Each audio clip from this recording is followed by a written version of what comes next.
I want to go back to our meditation for just a moment. All bodies are good bodies. Your body is a good body, regardless of its size or shape. If it is textured in ways you are maybe not super fond of, regardless of how it moves, how it looks, what you think about it today or any other day.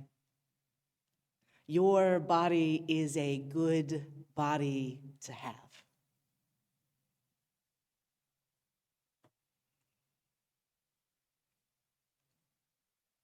The most fundamental thing that we do here is relationship. Relationship is right in the middle of our ethical culture commitments to one another. Relationship is right in the middle of my Unitarian Universalism. Relationship requires us to think about other people's experiences, to think about all of the ways that having a body in this world can affect the way you're treated. That's why we talk about racism. That's why we talk about sexism. That's why we talk about homophobia and transphobia and ableism and ageism.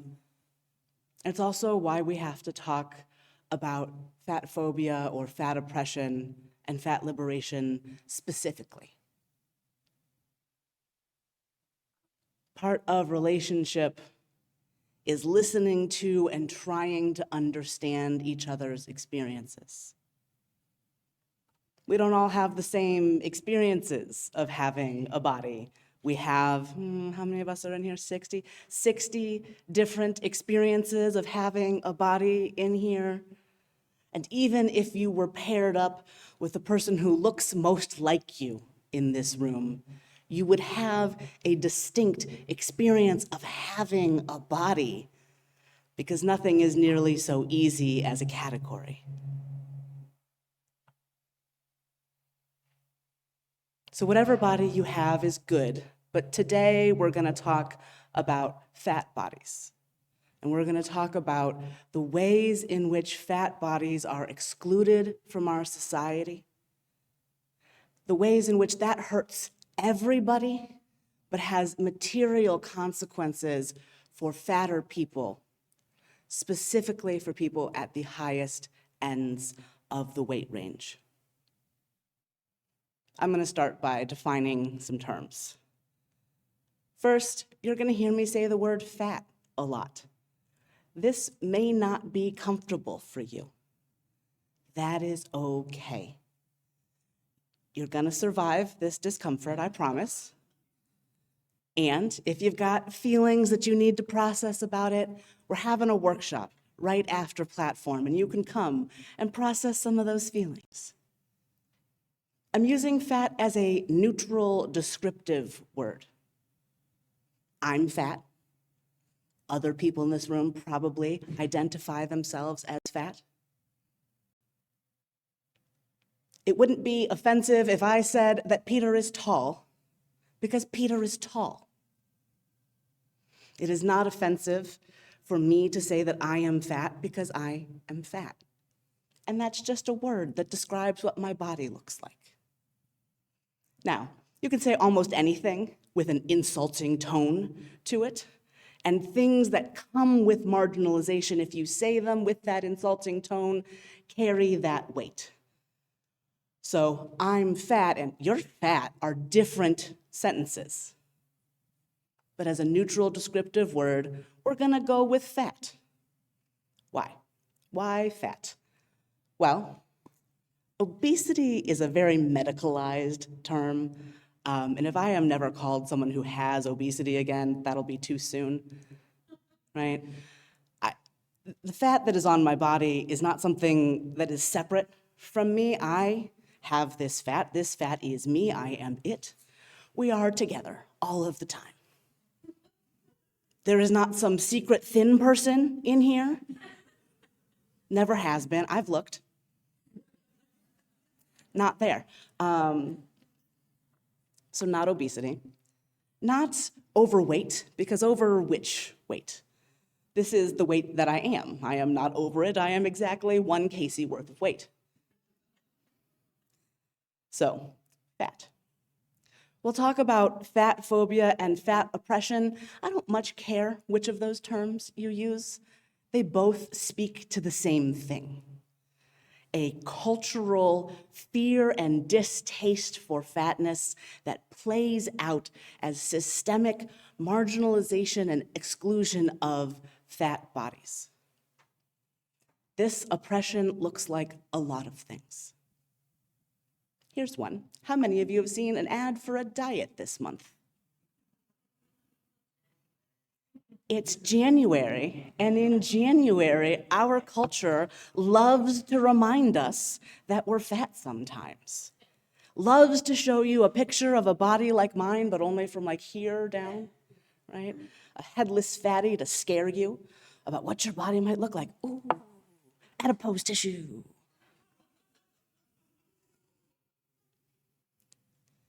Every January, there is this push to find the real you, to build your summer body. Listen, the beach is gonna get whatever body I give it. It will handle however I show up. It will also handle however you show up. The sand, the ocean, the animals therein, they do not care. Most people, too busy doing their own thing to actually pay that much attention to you, and if they are paying attention and they have something to say, that's about them and not about you. But here are these advertisements every year. In January, in the spring, as summer approaches, as the holidays approach, which is always the weirdest one to me, telling you that you should be restricting because there might be too much of you. Diets which, by the way, are repeatedly found to not work. Not just these big popular ones, but the idea that you can eat less and exercise more, which is not how thermodynamics works in a body, but you can do that and change your body forever. Now, certainly you can change your body for a little while and to a certain degree, but all longitudinal studies of dieting, even where it works for about 2 years.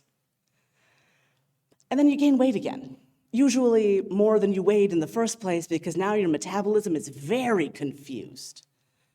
Is there a famine? Might there be a famine? Do I need to hold on to every single calorie I am ever given? Especially if your metabolism has, I don't know, the kind of genetics that used to live in the cold parts of the world. Mine does. Real Polish and Eastern European over here. My body already wants to hold on to every calorie it's ever been given because it turns out there were famines and times where there was nothing to eat and a body needed to be warm and able to have something to live off of. But diet culture is so intense in the United States that young children, little girls usually, as young as 6, will say that they don't want to be friends with another child who's fat, that they think that that child should go on a diet. Everything you say or that culture says about a body in front of children becomes part of their brain pretty much immediately. In my own childhood, the diet-obsessed 1990s, in my own childhood, everybody on the radio was selling diet pills for a while. And in my own childhood, my mother bought some of those diet pills and gave me one when I was 9. See, I've always been fat. I was a fat baby. I was a fat toddler. I was a fat little kid in dance classes being told that I was too big for the costumes that the other girls wanted to wear. But fat phobia isn't just diet culture. Diet culture is a big piece of how we experience it, but as our reading made clear, fat phobia is a much bigger thing. Fat phobia means that when fat people go to the doctor, when we go to seek out medical treatment, we are often diagnosed fat before anyone bothers to do a test. Sometimes this is in the most absurd situations. I have known people who went into the emergency room with a broken arm, and before their arm got put in a cast, they got told they should diet and exercise because they were fat. One time, I had strep throat, and before bothering to do a strep test, which is what I was there for, the doctor at the urgent care said, well, you really should lose some weight. And I said, do thin people not get strep throat? As it turns out, they do. Thin people actually get all of the same diseases that fat people do, and you will hear, oh, but diabetes, oh, but heart disease. Thin people actually get diabetes and heart disease also at remarkably similar rates. And in fact, the more we think of those as fat diseases, the less thin people think to get checked for them. While working in a hospital's ICU, I saw more thin people in diabetic ketoid acidosis than fat people, in part because those thin people did not know that they had diabetes until it got wildly out of control. Fat phobia also means, as mentioned in our reading, that a lot of fat people are not willing to seek medical care. Because imagine if you went to the doctor for strep throat and they told you, you're fat, right? You might stop caring what the doctor has to say. And if the doctor only ever tells you, you need to lose weight and exercise, you might stop wanting to hear that. I know a lot of fat people who do not interact with the medical system unless they absolutely have to. Because you get tired of getting the same useless advice. My parents are, my mother is 69 years old and my father is 82, he'll be 83 this year, and they have both been fat for most of my life. And my mother has non-alcoholic fatty liver disease. And for years, her doctor would only tell her to eat a plant-based diet. Now, eating a plant-based diet is good for all kinds of reasons. But my mother, who has lived in small-town Northeast Ohio her entire life, doesn't know what the hell that means. And the doctor never said, hey, try this, this, and this, and we're gonna look at your specific numbers. I've been lucky. I have not been lucky. I've been full of research and have sought out doctors who are fat competent. This is hard.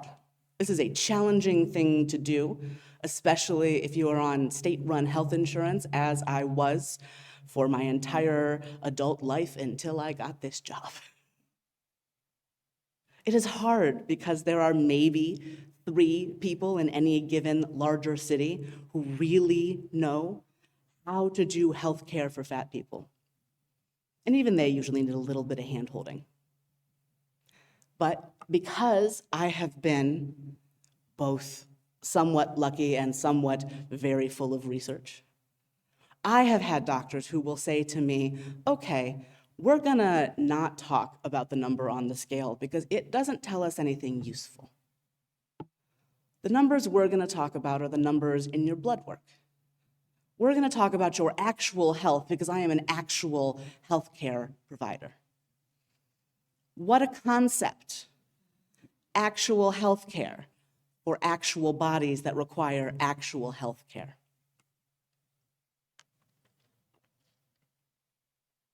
As an aside, a person is not required to be healthy to deserve care. A person is not required to be healthy to be valuable as a person. A person is not required to be healthy to deserve access to the general population. Health is not an indicator of value, just as body size is not an indicator of value or of health. What else does fat phobia look like? Well, for me, sometimes it looks like a situation in which there is cake. And somebody says, "Oh, I'm being so bad," while they take a piece of cake. Friends, cake is not a moral issue. Perhaps there are ethical issues on the way to cake. How are the people who grow the flour, the sugar, the cocoa treated? These are ethical questions. Whether or not you have a piece of cake, however, no moral bearing on your personal self. The decision to eat or not to eat a slice of cake is really a question about whether you feel like eating cake right then. Not a question about if you're being good or bad. Try being a fat person eating a salad in public. That is a weirdly fraught experience. You eat a salad in public as a fat person, and suddenly everyone has something to say. Many people want to say, "Oh, you're being so good. Please don't clap at me, that's weird." Salad also not a moral choice. Again, how were the vegetables grown? How are the people serving you the salad treated? These things, ethical considerations. Do you eat or not eat a salad? Not on the table. I mean, the table is a good place to eat the salad. We understand. I have, in fact, had a weirder time eating a salad in the food court of a train station than I had one time when, while stuck in the Detroit airport, I decided that since I was getting dirty looks for being fat in public anyway, I would sit on the floor and eat a cheeseburger at people. That people were afraid of. They do not comment, they simply, "Good, be scared." Fat phobia also looks like not being able to physically fit in spaces. There are 3 chairs in my office that I cannot sit in. I can sit at my desk chair, and I am loath to ask anybody to come and sit in my office because the chairs in my office have arms and they are very narrow. So I take all of my meetings in the library, which I want to do anyway because there's a shared table there, but mostly because the chairs there are more comfortable. There are more than one chair with no arms in the library. I love that these chairs don't have arms. They could be a little wider, but they physically fit a person's butt. And that's really all I need from a chair, is for it to physically fit as many people as possible's butts. In the same way as things that are accessible to people who have mobility limitations are accessible to everyone, right? If there is a ramp, everyone can use it. If a chair or any other thing is a size that fits a fat person, it fits thin people too. Everybody hates airplane seats. But the airplane never requires thin people to buy 2 seats, even if those thin people don't know how to not take up all the space in the world with their bodies. I can be sitting next to a thin man who cannot seem to figure out how to sit without his legs. But, God forbid, a little bit of me is in another seat. Those seats are a ridiculous size anyway. The average American woman is like a size 16, and these seats, a size 12 at best. But the airlines pull a fun trick and make you mad at the fat person next to you or at your own fat body, instead of at the airline that decided that the seats needed to be narrower and narrower and narrower all the time, not so they can pay the flight attendants any better, not so they can pay the pilots any better, not so they can pay air traffic control any better, but so their shareholders can have the maximum level of profit. So these are some of the things and definitely not all of the things that fat phobia and fat oppression can look like. And so then we come to fat liberation. What is that, and why should you care?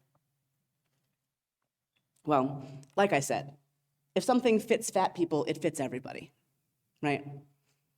Something that is made for the most marginalized bodies, that thinks about that fat people might exist, is gonna take better care of everybody.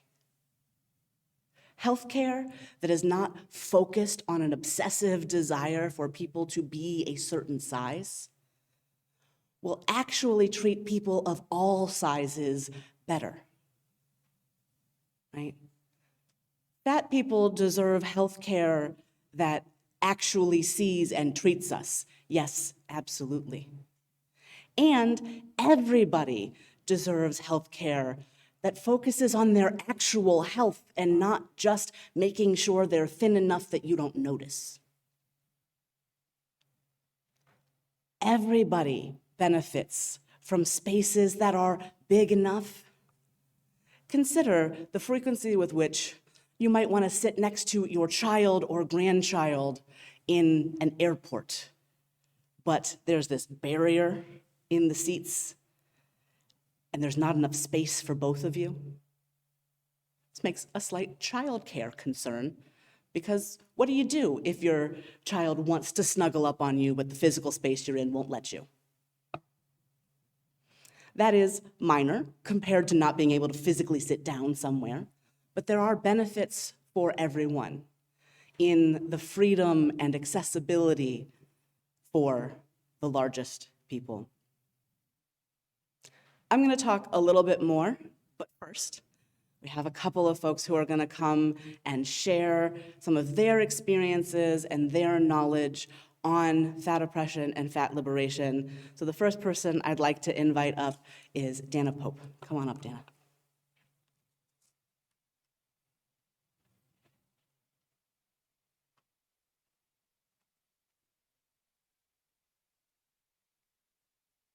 Hello. I wasn't going to say this, but I went to the restroom downstairs for the first time in a couple of months, and there's graffiti on the diaper changing table. It shows a little cartoon koala parent and a little cartoon koala baby, and it says, "You are fat" on it. So I felt like that was appropriate to share that I saw today. The world is not designed for fat people and is in many ways hostile to us. Fat liberation would mean that fat people would not just be tolerated, which we have not yet achieved, but enthusiastically welcomed and proactively accommodated. Literally all day, every day, I have to think about whether I am going to physically fit in somewhere. Even in my house, but especially when I leave my house, I have to think about where I will be able to sit and whether I can mitigate the pain caused by whatever seating is available. Almost everywhere I go, as Casey mentioned, chairs have arms, which make it so that I either can't fit, or if I do squeeze in, I'm in significant pain. Some of you might have had a fleeting thought like, can't you just stand or sit on the floor? Even when that has physically been something that I'm comfortable with, it still others me and makes people treat me differently. As I have gotten fatter, my claustrophobia has become more of an issue, although that implies that my fear and anxiety about small spaces and getting stuck in them is irrational, which it very much isn't. My spouse and I bought a new car 2 years ago, and my main requirement was that I could sit in either of the front seats and not be in additional pain. That resulted in a very small list of cars, a list which came from other fat people. And the car that we ended up buying was quite a bit more expensive than we were planning to buy. There is a term called the fat tax because of so many examples of fat people having to pay more and put in more effort to get the same accommodations as thin people.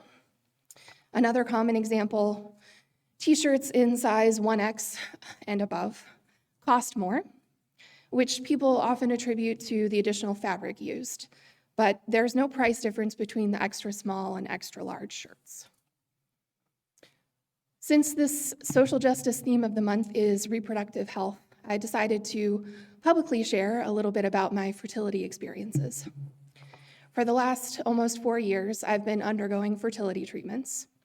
I have a small egg supply, as it turns out, and probably other things going on, but I have learned, as in most of medicine, they aren't really interested in finding out why things are happening or treating underlying causes, but just the symptoms.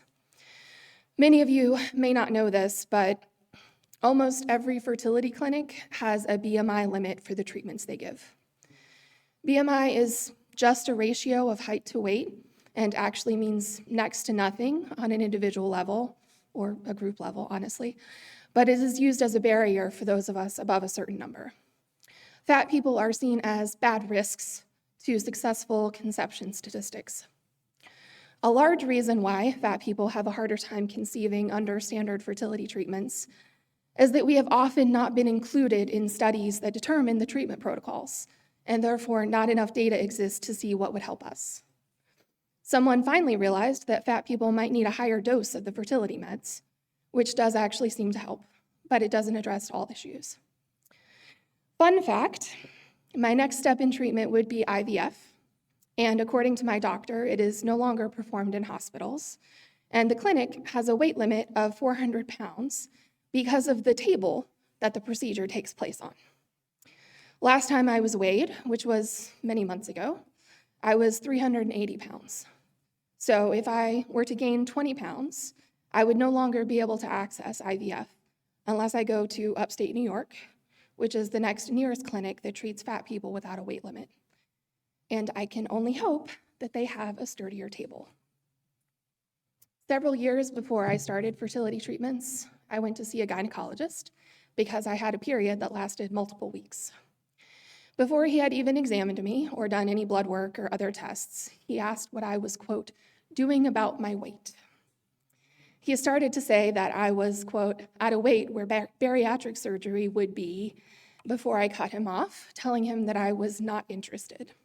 I had to tell him that multiple times. He followed with, he was pretty sure my issue was that my hormones were unbalanced because of my weight. It turns out, after the blood work and other diagnostics, he was incorrect, and he had no explanation for my issues. But that didn't stop him from bringing up the suggestion that I should partially amputate my stomach 2 more times. Fat liberation offers a paradigm shift, which would enable us to change our world in a fundamental way. It requires us to question the things we think we know about health, food, weight, and scientific research, among others. To conclude my part of the platform, I would like to read a quote that summarizes many of the recurring ideas behind fat liberation. Reagan Chastain, from her blog called Dances with Fat, says, "Health is a complicated, multifaceted concept. Health is not an obligation, a barometer of worthiness, entirely within our control, or guaranteed under any circumstances. Nobody owes anyone else health or healthy behaviors by any definition. Fat people have the right to exist in fat bodies without shame, stigma, bullying, or oppression. And it doesn't matter why we are fat, what being fat means for our health, if we could become thin, or if doing so would make us healthier by some definitions. The right to life, liberty, and the pursuit of happiness are not size or health dependent."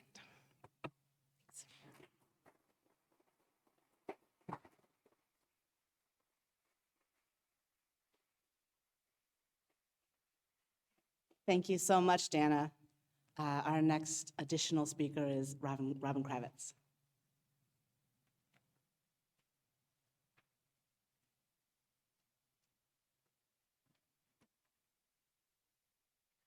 Good morning, everybody. So I wanted to share my experience here at WES because I feel like sometimes when we talk about social justice issues, it's so lofty. Like it's like all society, all humanity can kind of like suck. And so Like, what do we do here? How do we work at WES to change something that feels so big? So I wanted to share something that I haven't publicly shared before, so I ask for your grace as I try to get through this. When I first moved to Washington, D.C., I came and interviewed for a job here at WES for the Coming of Age program. That is our program for teens, high schoolers, to really spend a year with their parents kind of diving into what it means to be a young adult, what it means to be a parent of a young adult, and how to try and coexist in a healthier way than kind of TV has led us to believe is possible. I wholeheartedly loved that job. And when it came time for that year to end, I was asked by the leadership at the time if I wanted to continue with the teen group and COAMAT. And I said no. And it was a heartbreaking decision because I adored our teens. To this day, I follow them on Instagram, and one of our teens, he has a full-time job now. He's not even a teen. And I'm just when did that happen? And I adore it. They were fabulous families, and being able to be a mediator and let parents and teens kind of find a space to negotiate what matters to each other and hear each other is just it's a really awesome experience. But in this program, COA, there's two activities that are kind of the benchmark of COA. The first one is a ropes course, which is supposed to be team building. And I was 5 pounds under the weight limit. And I was too stressed that if I continued to teach that program, next year would come and I wouldn't be allowed to do the ropes course. So that's an actual choice WES is making. We are choosing to uplift a program that says, despite maybe being a very qualified adult, you can't actually participate. And I couldn't do it. And then the second piece of COA that really kind of brought this issue to life for me was what they call InterQuest Weekend. This is kind of the culmination. It's the last big activity that the teens do where the leaders and the volunteers, along with the parents and teens, hike up a mountain. Each teen pitches a tent, they have a campsite, and the teens spend about 18 hours kind of by themselves on the mountain. They've got activities. We've kind of built up to this independence. And for a lot of teens, the idea of not having a cell phone and being alone in the woods for 18 hours is whoa. And the goal, right, is to get them off electronics, off of communication, and allow them to really sit in their own thoughts and kind of decide what kind of adult they want to be, what direction they want to go. And the year that I ran our COA program, I was told it's just a mile hike. Not a big deal. My friends, this was a 4.5 mile hike up and down a mountain. My heart rate was through the roof. And the whole time I'm thinking, I've got a couple of teens that are so scared to do this program. I have to fight through my physical inability to hike this mountain because I can't let them see that I'm overwhelmed, because then what in the world are they gonna think? I'm leaving them here in the woods, and if something wrong happens, the person in charge doesn't have the physical stamina to come save them. So I had to shut down a part of myself, and it felt so gross. Because in a program that's all about being seen for who you are, twice I had to physically hide who I was. And I felt like I was lying to those kids. And I can't do it. So I have not participated in the COA program, not because I don't believe teens and parents need to be a part of it, but because I can't lie to them about what I'm capable of, and I don't know how to be a part of the COA program and be genuine. So I challenge everyone to think, where are we making these choices at WES? Where are places that we can be more inclusive? There are teens out there who are over 265 pounds, and they'd probably want to participate in COA, but they can't. Because are you going to be the only teen that can't go to the team building activity? Where are other places at WES that we can see these holes, and how do we make changes so that more people can take advantage of what we're offering and what a great community we are. Thanks.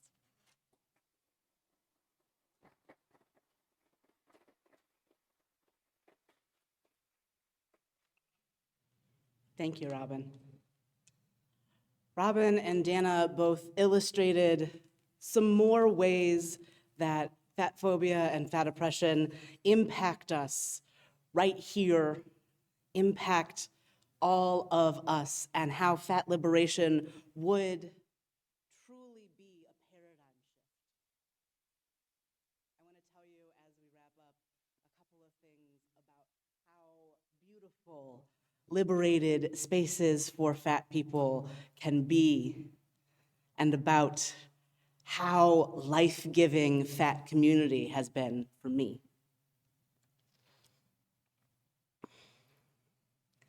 My first entree into fat community actually happened sort of by accident. I was working at the abortion clinic where I worked before I went to seminary, and I received a phone call. It was from a former employee who wanted to talk to my boss, but I recognized her name. Her name was Rachel Kassenjar, and I previously knew her as the designer of some very expensive clothes for fat people that I had seen on the internet. And it turned out that we had friends in common. This was unreal to me, and when my boss got off the phone, I said, "Wait, that was Rachel Kassenjar, like Rachel Kassenjar, Rachel Kassenjar?" To which my boss said, "Yes, she used to work here." I would come to have my first really inclusive shopping experience in Rachel's house. At the time, she was the stock girl for a now defunct retailer called Redress, which only sold plus-size clothes and only fashionable, loud, cool stuff that I really wanted to wear.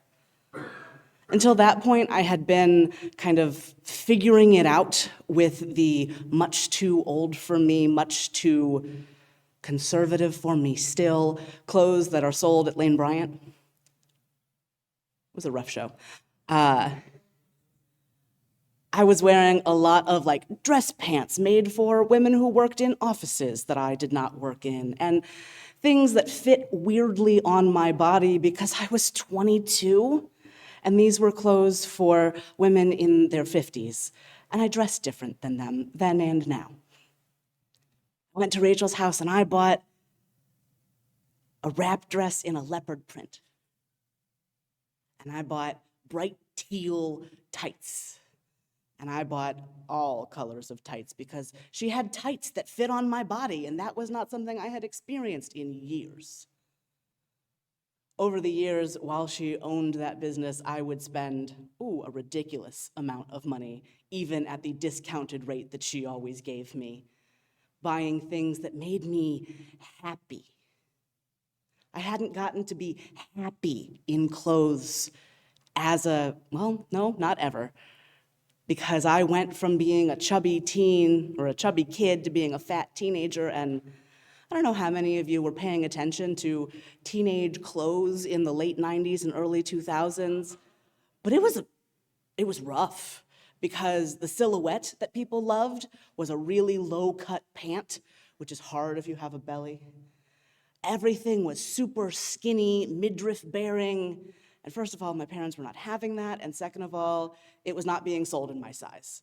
And so I was always out of sync, not just with what was fashionable, but with what I wanted to be wearing. I remember the first day in seminary that I put on an outfit, most of which I had bought from Rachel, some of which I had gotten from the people in the fat dance troupe that I joined in the Bay.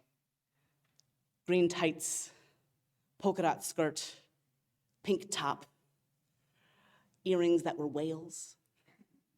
And I looked at myself and I said, "Oh, I look like a hot fat girl from the internet. Yes, I did it."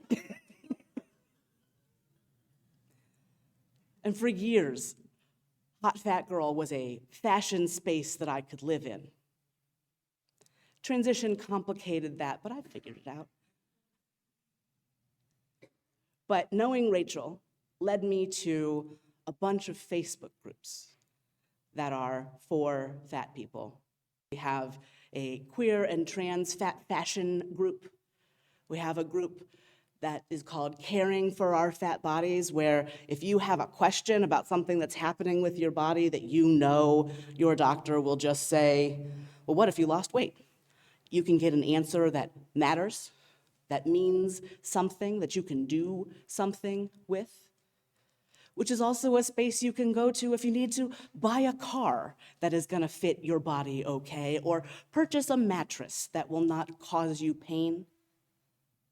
It's a place you can go if you need shoes that are gonna actually support your body. Or if you have questions about where you can find this, that, or the other garment that is difficult for you to find in the right size. For me, those connections also expanded into Twitter, which is its own mess of a space, but where I made a lot of friends, and I wound up running a fat liberation podcast for a few years with a good friend of mine in Texas. I became part of the Fat Track at the Allied Media Conference, which is a big arts and activism conference held in Detroit every summer. And the pinnacle for me, well, the two pinnacles for me were my membership in Emphatic Dance, the previously mentioned all-fat dance troupe in the Bay Area. I started dancing when I was 3 and only really stopped when I stopped being an age where youth dance classes were appropriate for me. And my experience of dance was conflicted. I loved dance, but in the space that I was in, was constantly being told that my body had gotten too big, that I needed to do sit-ups to earn the costume my teacher had picked, that if I wanted to be in this class, I had to lose weight. I was teased by my teachers, who were, weirdly enough, themselves fat people. When I was a majorette in high school, my also fat majorette director made me wear a girdle underneath my uniform. Now, it turns out that marching and flipping around and twirling a baton is not better if you are in a strange metal contraption.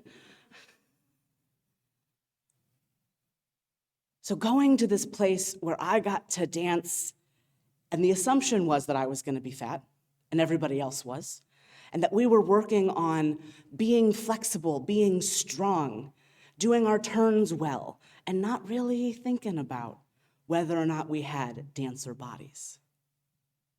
We would perform at showcases with a bunch of other dance troupes in the area, and the newspaper critics' reviews would often say things like, hefty dancers, weighing in at 200 pounds, like if 200 pounds is the most anybody's ever weighed. And so we took those comments and recorded them in our voices and made up a dance in which we spun around to 200 pounds and stared at the audience while we did it. We did a Prince compilation number one year where we all wore the most absurd Prince-like things we could, which for me was a purple tutu and a bodysuit that went up. It was quite the outfit, is what I'm telling you. And we did it, and we were free. We were free, and we were happy, and we were having a good time being in our bodies, which is the thing that dance should be. The other big highlight for me was that I got to go to what was the fat conference of all fat conferences at the time, something called No Lose, which was a dedicatedly queer fat conference where we had workshops on dealing with stigma around diabetes, around the intersections of race and fatness, but we also had pool parties every day. And I don't know if any of you have ever seen the TV show Shrill. Yes. So in the TV show Shrill, there is a scene of a fat pool party, and that fat pool party is based off the ones I went to. It was the coolest thing I have still ever seen. People with the kinds of bodies that you get told are not bathing suit bodies. People with bodies like mine and bigger and smaller, the whole range, all kinds of colors, textures, in mostly bikinis, playing in the water, having fun, not having to be afraid of what someone was going to say, not experiencing that self-consciousness, because we were all there together. I really want that experience for everybody. Whether or not a pool is something you like, I want the experience of getting to be somewhere and feel free. Feel really certain that your body is okay, is good, that you can decorate it however you like. You can show as much or as little skin as works for you. I really want that for everybody, but if you understand yourself as fat or have ever felt left out of the clothes you want to wear, the spaces you want to be in, the health care you deserve access to, if you've ever physically not fit in the seat or been diagnosed fat at the doctor or gone shopping with a group of your friends and only been able to buy accessories at that store, I want that for you extra. I want you to feel free, and I hope that you can hear me when I say that your body is good. Whatever it looks like right now, whatever the number on the scale is. Side note, I have no idea how much I weigh. I have not allowed anyone to weigh me in nearly a decade. It's not anybody's business, not even the doctor. But I want you to feel free, and I want you to help make each other free. I hope that if you have time today, you'll join us in our workshop where we can talk more about the ways that we're affected and the ways that we can move forward and build a world that is free and fair and just for everybody, every single body. Thank you all so much.